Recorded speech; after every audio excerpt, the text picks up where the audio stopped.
श्रीहरी जगत पिता दूर करीतो व्यथा, ऐका सत्यनारायणाची कथा।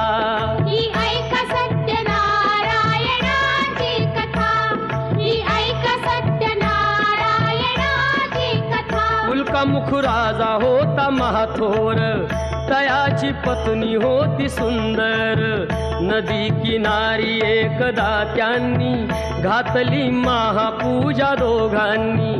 आली एक नौका त्याच मार्गानी, नाव भरलेली पूर्ण द्रव्यानी। होती व्यापारी साधू बाण्याची, रीत पाहण्यास आला पूजनाची। उल्कामुख त्यास बोले ऐकावे, व्रत नारायणाचे आचरावे। मनोइच्छित फळ मागावे, चरणी श्रीहरीच्या लागे।